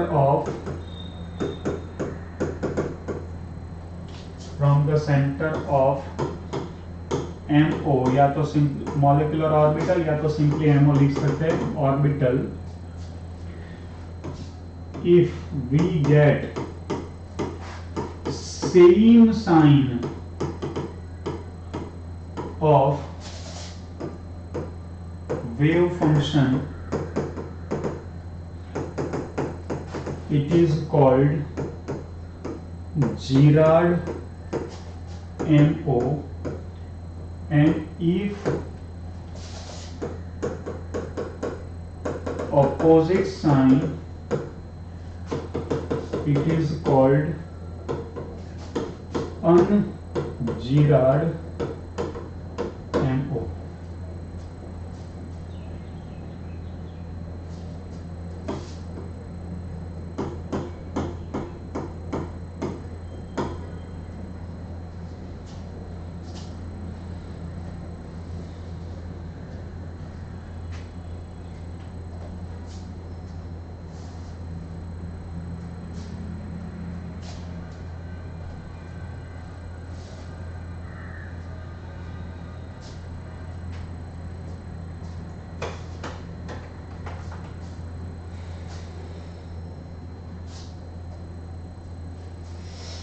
चलो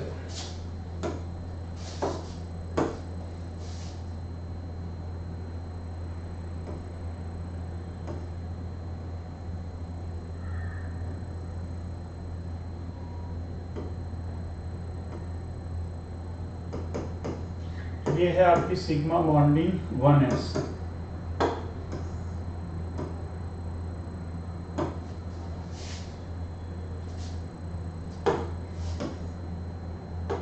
ये जो प्लस मैं लिख रहा हूं, ये प्लस और कुछ नहीं है, ये वेव फंक्शन साइन।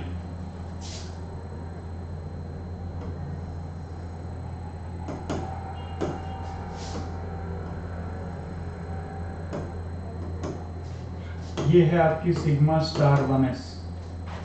अब आप सेंटर पकड़ ले और सेंटर से ऑपोजिट डायरेक्शन ट्रैवल करे, दिस इज सेंटर, इसके ऑपोजिट डायरेक्शन में ट्रैवल करे तो यहाँ माइनस आ रहा है, यहाँ भी माइनस आ रहा है।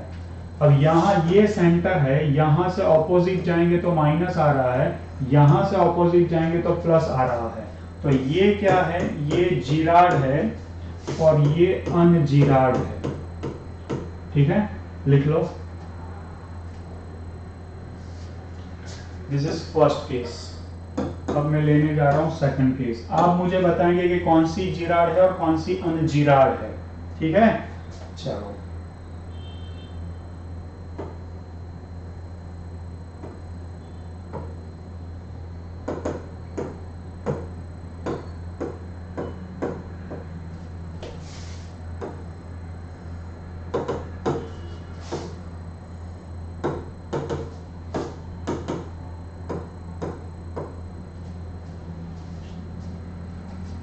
Let me know.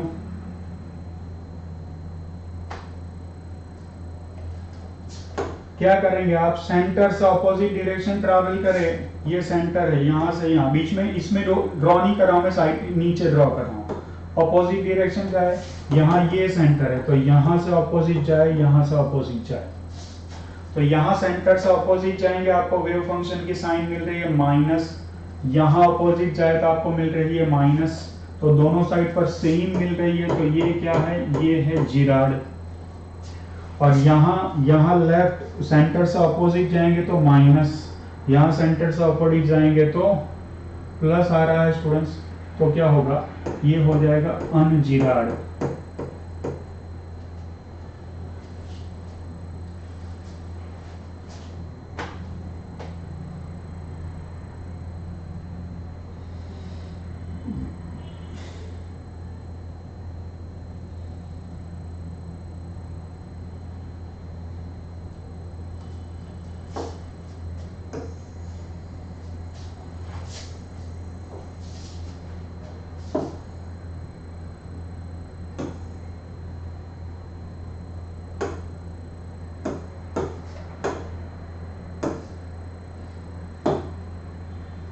अब पाई बना रहा हूं, ध्यान से देखना, पाई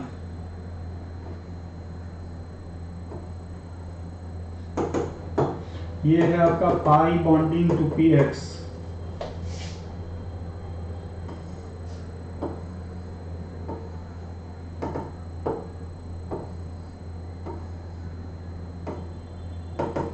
ये है आपका pi star two P x.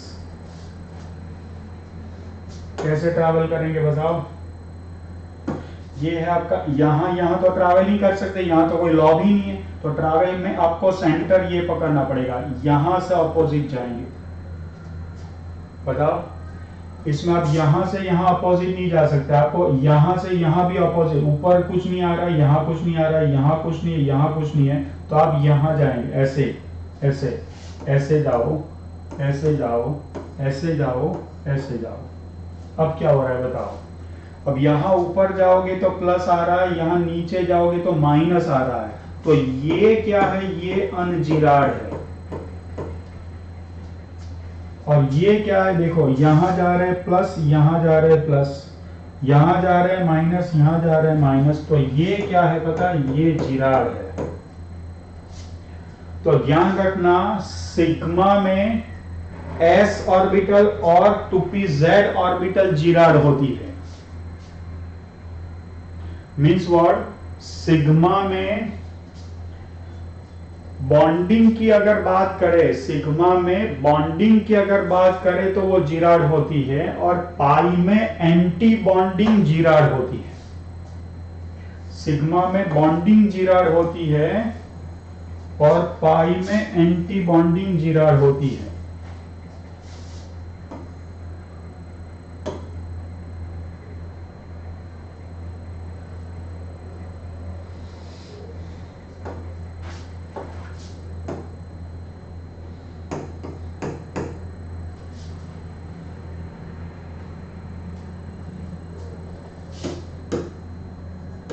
bonding orbitals of sigma and anti-bonding orbitals of pi are Girard. Sigma में बॉन्डिंग ऑर्बिटल्स जिराड होती है और पाई में एंटी बॉन्डिंग ऑर्बिटल्स जिराड होती है।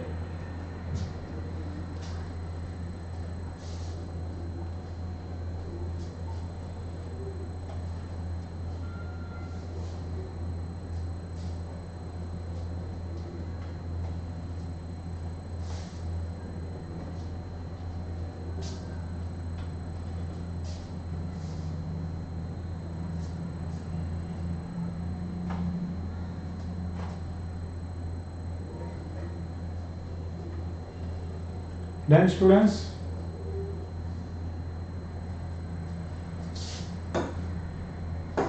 एक बहुत इंपॉर्टेंट केस हम लेने जा रहे हैं, दैट इज कार्बन मोनोऑक्साइड।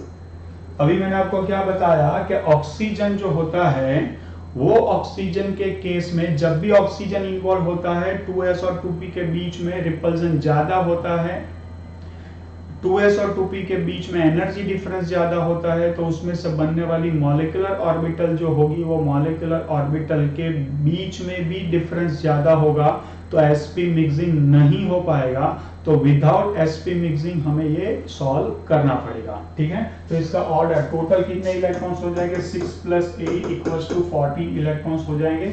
चलो तो ये कैसे बनेगा, sigma bonding 1s2 sigma star 1s2 sigma bonding 2s2 sigma star 2s2 और sp मिक्सिंग नहीं करनी है, तो ये हो जाएगा sigma bonding 2p z2 pi bonding 2p x2 equivalent pi bonding 2p y2।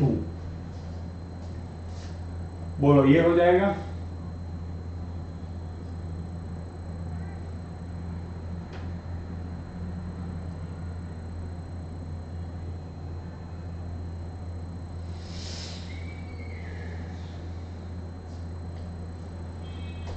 चलो बॉन्ड ऑर्डर क्या निकलेगा इसका, बॉन्ड ऑर्डर क्या निकलेगा इसका, bond order half NB minus NA half.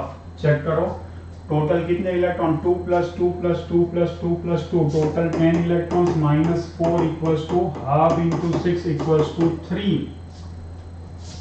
तो टोटल बॉन्ड ऑर्डर कितना हो गया, 3। तो आपको पता ही कि कार्बन मोनोऑक्साइड में एक्चुअली ट्रिपल बॉन्ड होता है। बताओ कार्बन मोनोऑक्साइड में क्या होता है, एक्चुअली ट्रिपल बॉन्ड होता है। Check it. दूसरा इसका नेचर क्या होगा, मैग्नेटिक प्रॉपर्टी क्या होगी, magnetic property all the electrons are paired so it is diamagnetic in nature. बोलो क्लियर है, CO क्लियर है, चैट बॉक्स में मेंशन करो CO क्लियर।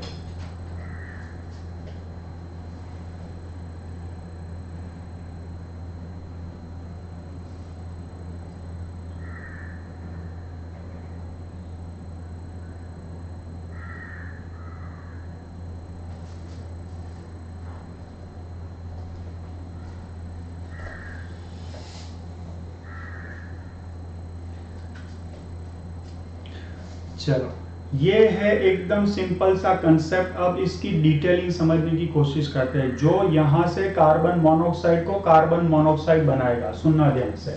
सबसे पहली बात, जब ये चेक किया गया कि कार्बन मोनोऑक्साइड जो है वो कार्बन मोनोऑक्साइड में there is a triple bond between carbon and oxygen. अब ये कार्बन मोनोऑक्साइड जो है, कार्बन मोनोऑक्साइड में से एक इलेक्ट्रॉन निकाल दिया जाए तो CO+ बनता है। ये है कार्बन मोनोऑक्साइड, उसमें से एक इलेक्ट्रॉन निकाल दिया जाए तो क्या बनता है, CO+ बनता है।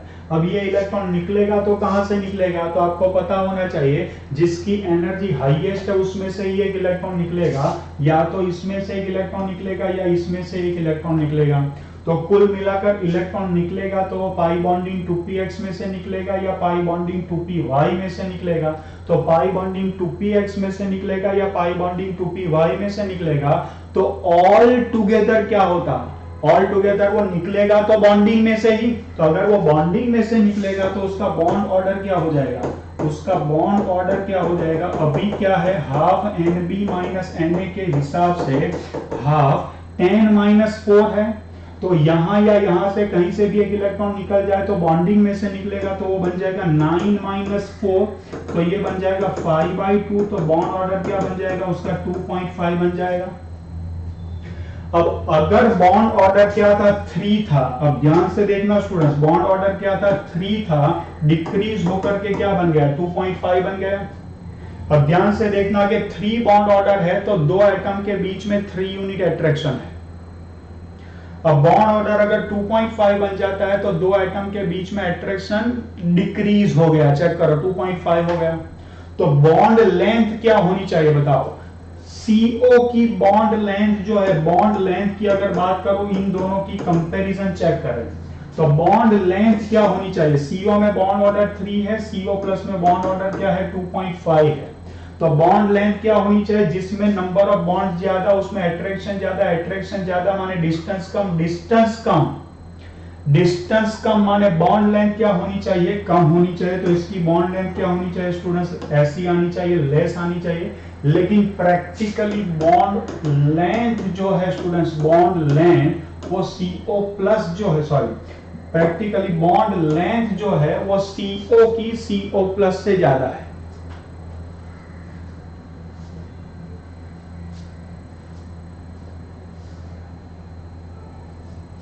इसका मतलब क्या हुआ स्टूडेंट्स बताओ,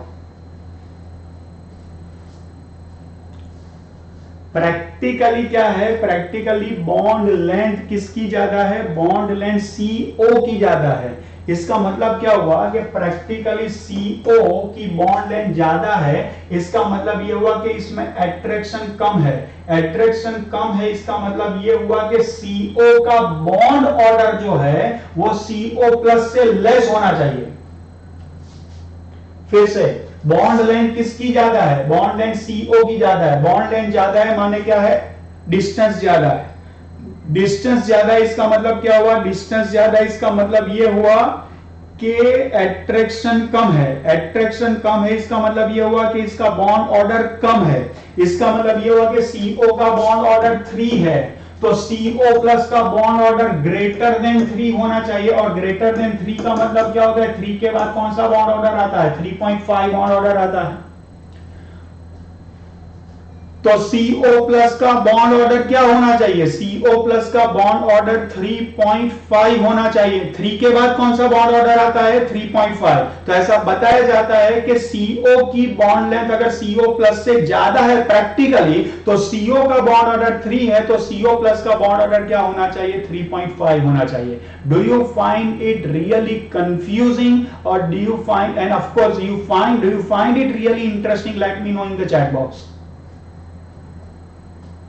और दूसरी बात यह भी है कि अगर इसका बॉन्ड ऑर्डर इंक्रीज हो रहा है तो इसका मतलब ये इलेक्ट्रॉन रिलीज होने के बाद भी बॉन्ड ऑर्डर इंक्रीज हो रहा है, तो इसका मतलब यह हुआ कि रिलीज होने वाला जो इलेक्ट्रॉन है वो एंटी बॉन्डिंग में से रिलीज हो रहा होगा। बताओ, तो ही बॉन्ड ऑर्डर इंक्रीज होता है। बताओ, या तो बॉन्डिंग में इलेक्ट्रॉन बढ़ जाए, बॉन्डिंग में इलेक्ट्रॉन ऐड हो जाए तो बॉन्ड ऑर्डर बढ़ेगा, या तो एंटी बॉन्डिंग से इलेक्ट्रॉन डिक्रीज हो जाए तो बॉन्ड ऑर्डर डिक्रीज बढ़ेगा। बताओ, या तो 10 का 11 हो जाए या तो 4 का 3 हो जाए, आप समझ रहे। लेकिन बढ़ेगा तो बिल्कुल नहीं, क्योंकि इलेक्ट्रॉन तो रिलीज हो रहा है, CO में से इलेक्ट्रॉन जा रहा है। तो इलेक्ट्रॉन जा रहा है तो कहां से जाना चाहिए, इसमें से जाएगा, तो वो हमने करके देख लिया, तो बॉन्ड ऑर्डर डिक्रीज हो रहा है। इसमें से जाएगा तो क्या होगा, इसमें से जाएगा तो क्या होगा, तो बॉन्ड ऑर्डर इंक्रीज होगा, जो एक्चुअली प्रैक्टिकली दिख रहा है। क्यों, क्योंकि प्रैक्टिकली CO प्लस की बॉन्ड लेंथ शॉर्ट है।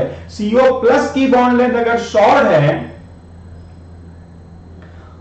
तो बॉन्ड ऑर्डर CO प्लस में CO से ज्यादा होना चाहिए। इसका मतलब यह कि हमने जो इलेक्ट्रॉन निकाला है वो निकाला इसमें से है, चेक करो, जो एक्चुअली इसमें से नहीं निकल रहा होगा। So do you find it really confusing? Do you find it really interesting? Let me know in the chat box.